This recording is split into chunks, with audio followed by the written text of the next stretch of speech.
Hello, everyone. My name is Caitlyn McCain. I use she, her pronouns, and welcome to Creative Conversations, an interview series that introduces our audiences to the creatives behind New York City Children's Theater's original productions. Today, we are here to discuss someone very special, Maya Angelou. Maya Angelou is a pillar of American literature and poetry. Her words have stretched far and wide between, within, and beyond race, culture, gender, and humanity. Many are familiar with her most famous poems, Still I Rise, On the Pulse of Morning, and Phenomenal Woman, and her timeless memoir, I Know Why the Caged Bird Sings. Today, we're here to explore the story of Maya Angelou and how her classic memoir is coming to life again on stage with New York City Children's Theater's newest play, an adaptation of Maya Angelou's I Know Why the Caged Bird Sings. New York City Children's Theater is dedicated to finding books to adapt that educate, inspire, speak to current issues, that impact our audiences, and help create meaningful dialogue between audiences and their communities. Maya Angelou's I Know Why the Caged Bird Sings is a clear step towards this dedication. And I'm fortunate enough today to have some of the creatives responsible for this show. And I'll let them introduce themselves. Hi, everyone. My name is Khalia Davis. I use she, her, hers pronouns. And I am the director of I Know Why the Caged Bird Sings. Hi, everybody. My name is Cherrye J. Davis, she, her pronouns, and I am your actor of I Know Why the Caged Bird Sings. Thank you so much to both of you for being here with us today. I'm really excited to talk with you about the show, about your process, and about the brilliant Maya Angelou. So Khalia, I'm going to start with you. Can you tell me a bit about how you came onto this project and what drew you to this story? So, I have worn a few different hats while working with New York City Children's Theater, and that included being a teaching artist and a director and an artist and an actor with the company. And there was an opportunity when Andrew Frank, the executive director of New York City Children's Theater, approached me about this work, but he did it in a way where we were still workshopping just how we could bring this prolific and inspiring work to life on stage in a theatrical way. So we did a couple of just small, intimate workshop sessions that we only just invited a few people to come and see and give feedback on. And so I've been with the project actually for a few years now as it was being created and molded and shaped into what it is today. So that's how I joined. That's amazing. It's always such a gift to have a director be part of the process from beginning to the stage. It just adds so much. So, Kalia, can you talk a little bit about your vision for this show and where you began in your directing process? Sure. One of the beautiful things about our work is that every piece of text you will hear is directly from the actual memoir, I Know Why the Caged Bird Sings. But the thing that is so interesting is that Idris Goodwin, who is our playwright and adapter, was able to shift and place different aspects of her story in a way that created a hero's journey. And when he presented that to me, I realized that actually what would be really cool is instead of I've been using this analogy a lot, like a museum performance where we would go and we would hear her voice and we would see her accept everything she's saying. I thought because it's theater, it's youth theater, there's that opportunity for discovery, for curiosity that we want to have activated in the story. This is a hero's journey. We Mm. want to actually meet Maya before she is this incredible woman that we know, love, and cherish today. How did she even get there? Where does her voice come from? And in that, where does her power come from? And that actually comes from her story. But she has to actually go back in time to relive a lot of moments for her to realize that her story has meaning. And so, my vision for the show was for audiences to come in and actually see a woman who is discovering in real time by utilizing her memories of like, oh, actually, this story that I have here, this is the story that I should be telling because people need to hear it. There's importance and value in it. So that's the vision that I have for this version of the show. Wow. That question, where does her power come from? What a powerful question and an exciting way to explore. And I'll be an audience member and I'm already excited to go on that journey. So when you started stepping into this world of Maya Angelou, what was at the top of mind? What was the most important thing for you in telling this story? I think the most important thing for myself is as a director, I'm not the one that's going to actually be doing the work on stage. Uh, that is left to our incredible actress, Cherrye. I am there to help shape what it will look like. So, in doing so, I wanted to make sure that I'm showing up every day with reverence, respect, and honor because, again, these are her words. This is her story that we are embodying right now. I almost feel like we have asked for this opportunity from her as an ancestor, and she has gifted us this blessing. And because of that, every day I show up and I'm like, let us honor that work. And it might be honoring it by trying different ways in which we would like to say this line, or adding different types of physicality to excite this moment or activate this moment. And it also might be like, you know what, rehearsal's done, we're done. We've completed everything that needs to be completed today, and we can come back to this at another time, or like we need to sit with whatever we've just experienced. I just believe so much that because it is based on actual lived experiences by someone so important to all of us, especially as Black identifying femmes and females, like we we just have to respect and honor every time that we get to breathe those words and say those words. Absolutely. Reverence, respect, and honor. I don't think there's a better way to hold this woman in this story. Yeah, thank you. So Cherrye, what an adventure you are on. Tell me, what drew you to the character of Maya? Oh, wow. I feel like that's such an intense way to come in because as a poet, and that is so much of what I do as an actor, as a performer. I'm also a poet who teaches poetry. To enter that conversation with Miss Angelou, the question is sort of how hasn't she inspired me and how hasn't she shaped my life in so many ways?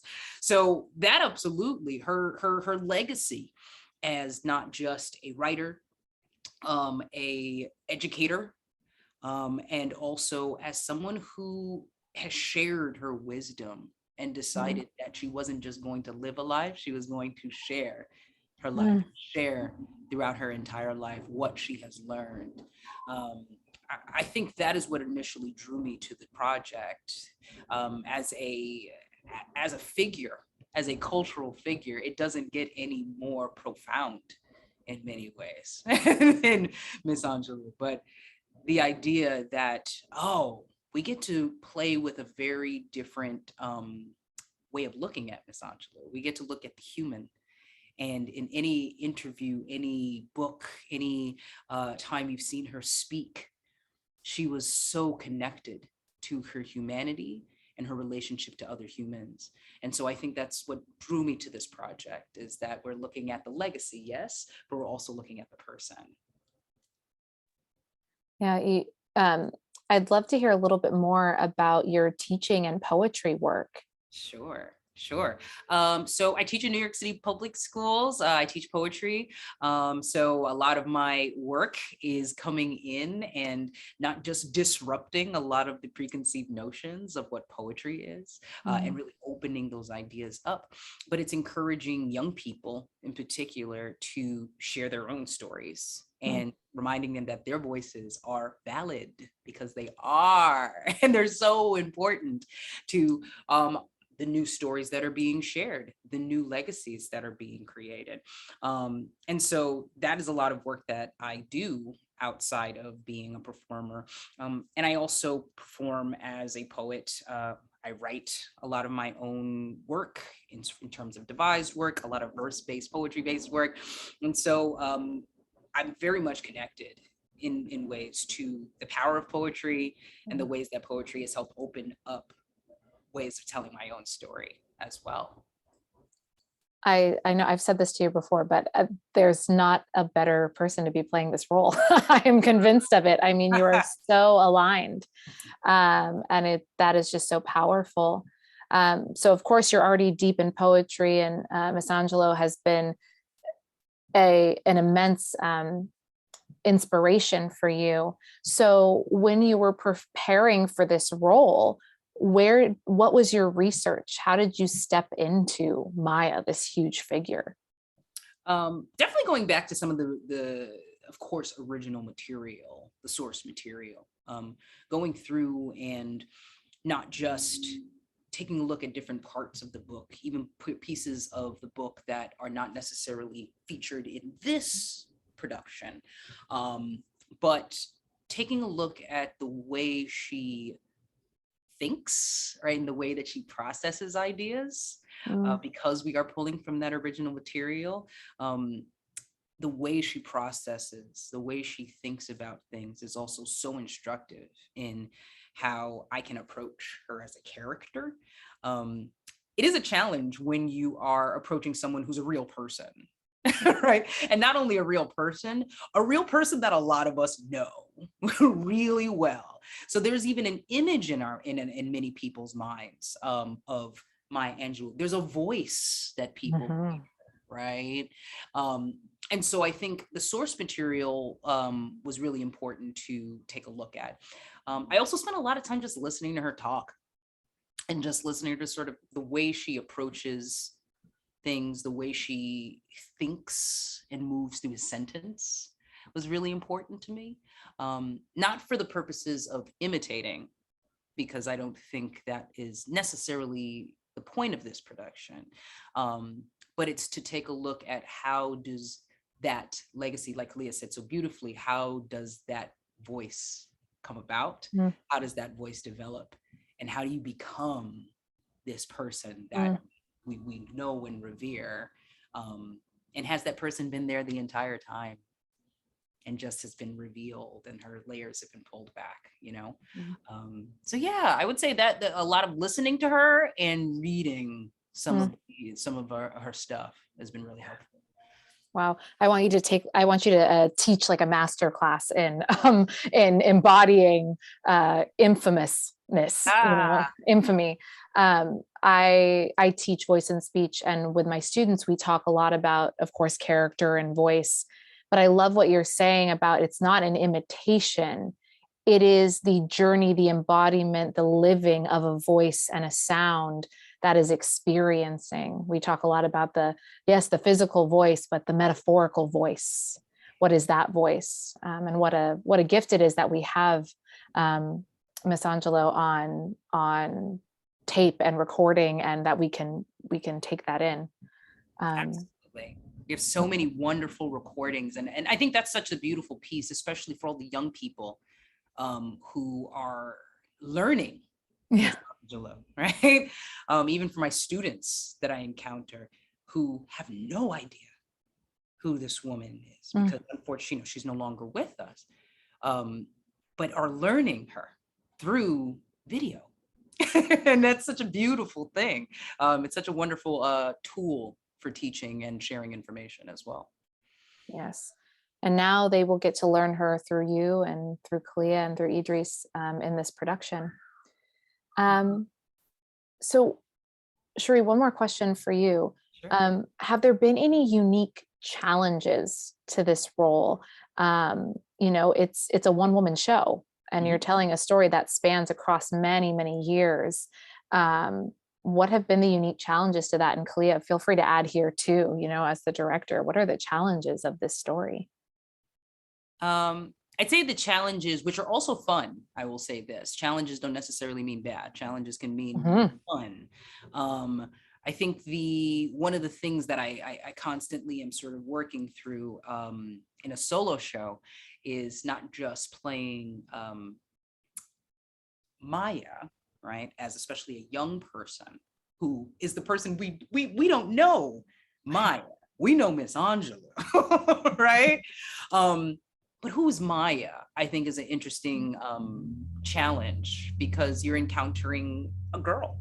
You're encountering someone who experienced so much before she even crossed into her adulthood. So really tapping into the pieces of her that lay the foundation of who we're eventually going to meet was really important. The other thing that was challenging and super fun, and I'm excited to play with them every single day, are these supplementary and also complementary characters that help build her. She mentions quite a few people in the book who are instrumental in shaping her life, and many of those characters show up in this show, and I have the opportunity to play all of them essentially, which is really exciting. And so finding their voices and finding what it is that they contribute and how their voices also lay into the tapestry that becomes the woman we meet has been a nice challenge, and also kind of a fun way to think about her. We are a combination. I think that she even said something at some point, a quote at one point, where she said, we're a combination of all the things that we've encountered, you know? Oh yeah, all of those beautiful, wonderful challenges. I have mentioned this as I've been working in the room and in the space with my artists, that we are bringing to life written text. And we have noticed that there are times in this version where this descriptive language is so beautiful and melodic and poetic because it is written, but it is a little tricky to then activate it in a theatrical way, that maybe there's some sort of physical embodiment aspect of this that we're trying to pull in. So that has been something interesting to navigate, that I myself as a director have never had to navigate before. Because even the work that I've adapted from written text, there was already such a need for that activation in it, the dialogue that was happening between the author and then the person who's reading the book, like it was a direct address. This one isn't necessarily a direct address. It's more just like, you're here, listen to what I have to say. So that's been a really interesting journey to go on with our artists, to figure out, like, how do we maintain a beautiful through line of all of this is discovery, all of this is an opportunity for learning and like growth, and like, oh yes, this is a thing that happened in the past and this is why I'm telling it, because it's leading to my getting to this point right here, which is a very good thing that I'm saying. And also emphasizing those very prolific moments that are brought out from the book that people would recognize. Like, we want to make sure that that is clear as well. So that has been an interesting new adventure that I was not expecting. These are exciting challenges that it sounds like are only making this material, if possible, even more rich, and in bringing it to life. So I'm curious, and I feel like everyone has a different answer to this, but as Black women in America, I'm interested, when were you first introduced to Maya Angelou? And are there any like memorable impacts that has had in your artistry? And Cherrye, I know that you as a poet write so many, but. Sure. I was going to say, yeah, I mean, I encountered her poetry first, I think, like a lot of a lot of people of my age, right, who would have been learning Miss Angelou, not just in terms of and not just in terms of who we met as the poet, but also because in school I had to read I Know Why the Caged Bird Sings. So the idea that like we were encountering also the legacy while we were encountering the poet. I also, very, very vaguely remember watching Miss Angelou, at the inauguration of that was Bill Clinton, yeah? Yeah, that was Bill Clinton. So I vaguely remember that and being like, huh, whoa, who is that? And then learning through that, oh, a poet. Interesting. Interesting. So I think that was probably my first sort of like encountering of Miss Angelou. Thank you. I think I remember a couple of different moments that stand out. One being, again, also being very young, experiencing the inauguration and hearing that incredible work. And then my mom's bookshelf having her works on the bookshelf, especially I Know Why the Caged Bird Sings, and the copy that she had that was worn and of the time when it probably came out. So it just was really cool to also hold. I'm obsessed with textures of books. So I got really into that type of book, and then of course read it. And then as I got older, understood what that work was even about. Because when I was little, I was just like, this book is really fun to touch. And then I think the other time was when I was doing a project at my high school, and this has come up a lot for myself. I come from a household where there's a lot of pride in who we are and how we identify.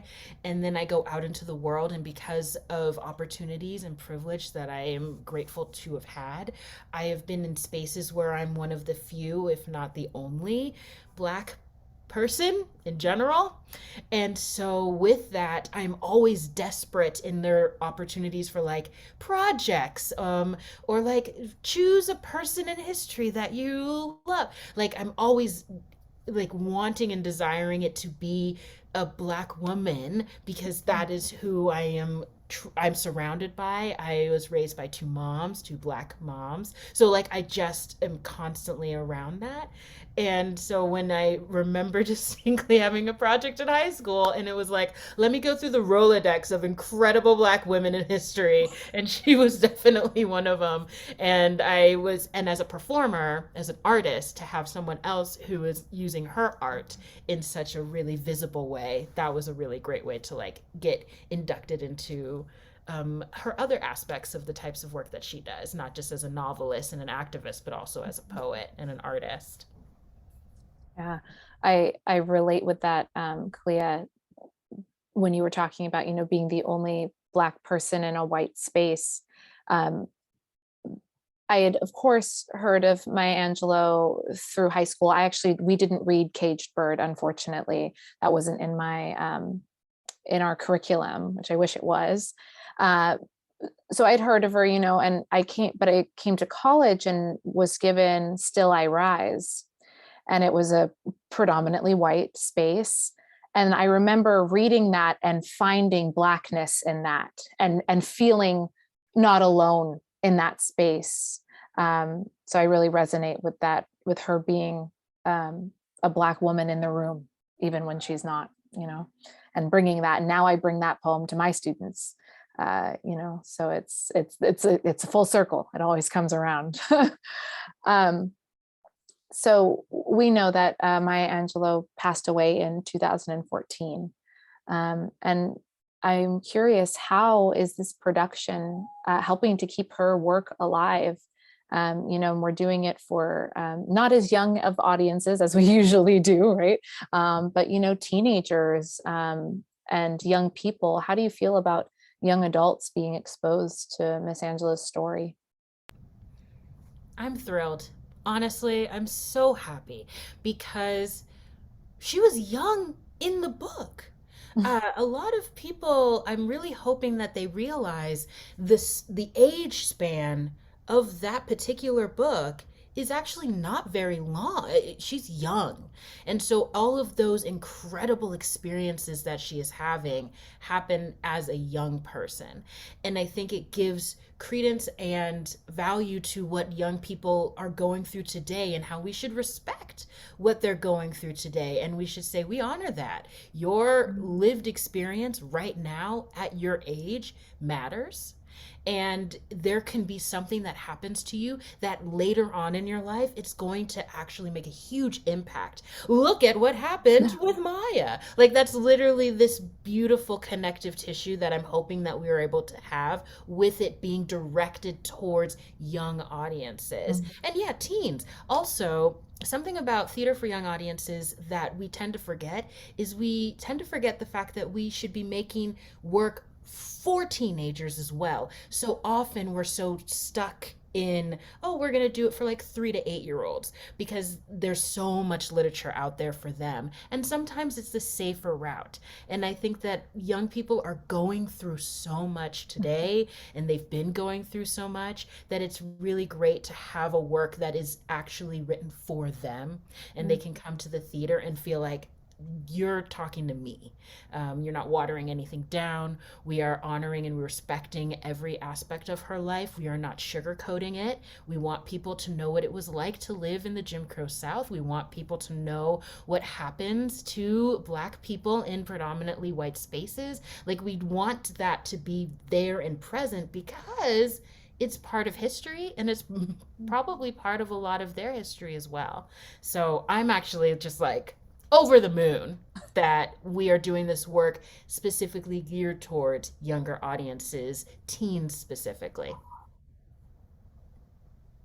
Also echoing you, Khalia, I think that's such an important piece, the history piece, that um, in many cases, it's sometimes in schools or sometimes in our education, it can be really easy to separate, right? To separate and isolate the different parts of our education. So what happens in history class has nothing to do what happens in English class, which has nothing to do what happens in our civics classes, which has nothing to do with all those things, when we know that those things are so related. And I think what's so beautiful about this piece, the book, but the piece, is that we're not just talking about, you know, a really well-known writer who is perhaps one of our most celebrated writers, one of the most celebrated Black women in history. We're also talking about someone who lived through a period of time that's not that long ago, that we're still feeling the refractory period. If we're talking about the Jim Crow South, we can look in the news. 16-year-olds will come who have been studying this stuff in their history classes, in their civics classes, in their debate classes, what's happening in the South today, what the conversations are in this country today, and reckoning with our racial history. I think there are going to be so many connections between different parts of their education that they'll be able to coalesce almost with the conversation of Cage Bird. So just echoing that, I think this is a really nice sort of merging of many things that absolutely they should be in the same conversation. Something else I want to just add too is the beauty of theater in general is to excite and ignite the audience to pursue further, whatever that means. So, what I also love is Idris Goodwin chose to focus specifically on Stamps, Arkansas. Though the book spans to San Francisco, we're choosing a snapshot of her life for a specific theatrical reason in that journey, in that narrative, which means we're not giving them everything. So that also is great because we are here to be like, here's this work, and here's in an exciting and new way that you can enjoy and ingest. And also, we hope that you will then pursue reading more of her work, even maybe read the book and see how it ends. I really do get excited that that's what theater can do as well. It can just entice young minds to want to pursue further. That is the gift of theater and why it's such a powerful education tool. I mean, if all history, if all literature was taught by bringing it to life through a human being that Cherrye, you are embodying, you are resurrecting for us in 2022, that these young people, like you said, will be curious about what's next. And that's how you hook young people in. And so I'm just so grateful for you all, for you too, and Idris, for bringing this to life on stage. I was reading in my copy, I have one of the more recent copies of Caged Bird, and the introduction was written by Oprah Winfrey, and who was very close with Miss Angelou. And there's a quote that she talks about Maya and her speaking about, and when you learn, you teach; when you get, you give. And you have taught and given us so much by bringing this story to life on stage. What do you hope audiences learn from seeing this show, and what do you want them to walk away thinking about?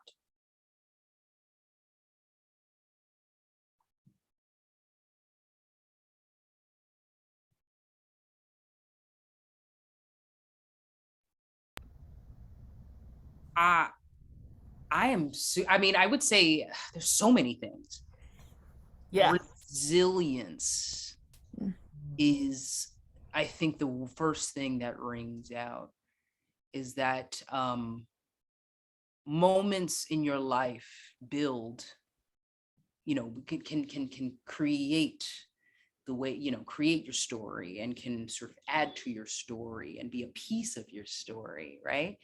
But a moment is not your entire story. What you do with those moments, how you move through those moments, how you kind of move in those moments, I think is a really powerful takeaway, not just from the book, but I also think in this production, we're really seeing her move through moments in her life, move through difficulty, move through conversations and challenges in her life. And through that, all of those things build the person that we end up meeting later in her fame, essentially. So yeah, resilience. Ugh, I don't know if I can top that. That's great. I love it. I agree. Yes, and yes, and. Uh, I just keep coming back to this notion of the voice, and your voice matters. I just feel so strongly that your voice matters. And in this show, through the journey that our hero Maya has in our production, she discovers that. She doesn't necessarily start the show with that knowledge, with understanding. It is something that through the memories, she finally receives that information that her voice matters just by being her. And young audience work, we're striving so hard to be representations for those kids that are out there that need us, and also to with the themes of a lot of our work with young audience plays and musicals, it is around upliftment. Like, how can we affirm our audiences that are coming to see the show? And I really hope that the thing that they walk away with and they're learning is that who they are and how they walk in the world and what they say, that matters, and that their story matters, and they should embrace it, even the ugly bits, even the dark bits, because there's always more out there. There's light that can be shown by unexpected in an unexpected way. So yeah, I think that's it. Hard question. Hard question, good questions. Yeah. You gave fabulous answers. I'm sure that audiences are going to be walking away with so many things. So many things. And I'm so excited to be one of those audience members and see this fabulous piece. Before we say goodbye for the evening, I would love to leave our viewers and our hopefully future audience members with a few of Maya Angelou's words.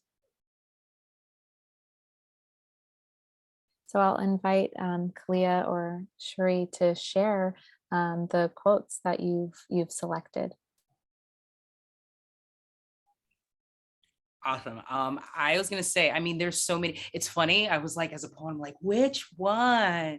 Which one? But I actually think one of my favorite quotes, and just like random tidbits of information that she would just like during an interview just drop knowledge and be like, what?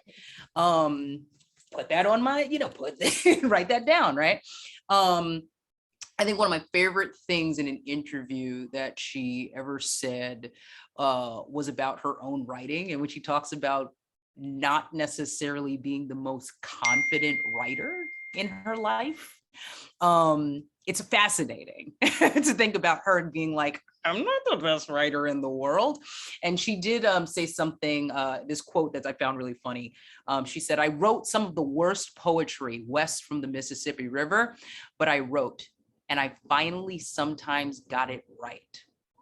And I think what's really interesting about that quote is it's amazing that like, that of course, one of the most well-known poets in the world thinks that sometimes they stink at poetry. But the other side of that isn't that all of us, right? Isn't that all of us that sometimes we're like, dang, I'm not good at that. Or I need to work harder at that in order to achieve, in order to get better, in order to see progress. When you keep going, even though it's difficult, that can sometimes be the thing that builds character. And that's what builds the art. That's what builds the thing.